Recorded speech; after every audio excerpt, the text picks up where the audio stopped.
Hi, so I want to give you a review and demo here of this Sears Craftsman tire inflator. So some of the less important features here is the preset. So I found the preset to be useless, and I also found this triangular removable tire gauge to be useless because you actually have to attach 3 other pieces to make that tire gauge useful. So I found that I've never used it, but one of the more important features, and by the way, the cord itself is a little bit over 10 foot here. But I want to talk about one of the best features of this tire inflator is this metal outlet here.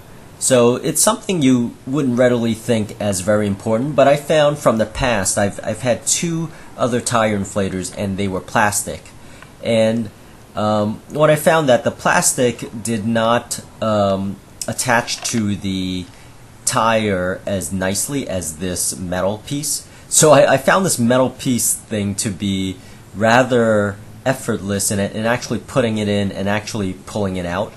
For whatever reason, the plastic itself tends to, I think, expand and contract a little bit more than this metal, but also seems to be a little bit more brittle when you're putting it in, and you'll see that in the demo. How effortlessly it takes for me to put it in and take it out. So I found this metal piece to be really decent. So once again, I'm just showing you here some of the pieces for the removable tire gauge.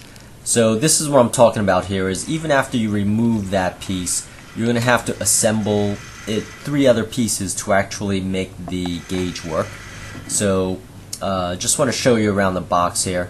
So again, I do think this is one of the best tire inflators out there, and it was very useful for me, these tire inflators, because anytime I had a flat tire, I was able to sort of inflate it every half a mile until I could get to a Sears Auto or a Firestone or Midas and actually have my tire repaired. So I wasn't stuck waiting for a tow truck or anything like that. So as you can see here, this metal piece, look how effortlessly it takes for me to put it in.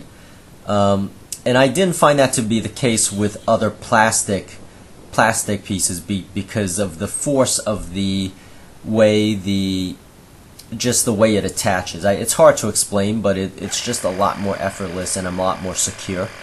So here I'm just displaying how long it takes to inflate. So as you can see here, I am going to inflate it about 35 pounds. My tire is rated at 33, but I'm going to inflate it to 35 here because it has I don't want it to leak while it changes weather in between fall and winter here.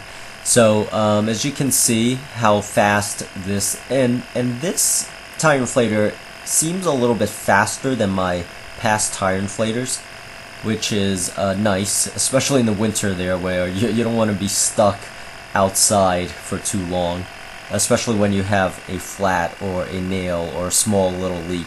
And as I mentioned before, the preset is a little bit useless because when the motor is on, it doesn't give an accurate measurement of how much the tires inflate. So I've stopped it here, and as you can see, while it's actually 33 psi, whereas when it's turned on, it's 35 psi. So, but I found that I didn't use the presets at all when I got this, and I've had it for about 6 months now.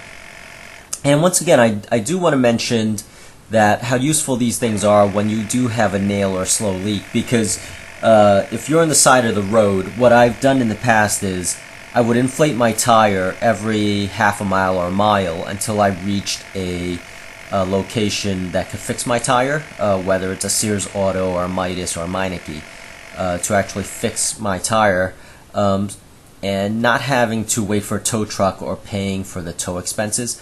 So I found that to be very useful, and I've used that about 4 times over the last 10 years using that method. Now that doesn't always work in all situations, but the amount of times that it's been useful for me has been wonderful during those situations. Not to mention the changing weather, between the the fall and winter when you lose air pressure. But that's really what I wanted to show and demo, and I hope this helps, and thank you for watching.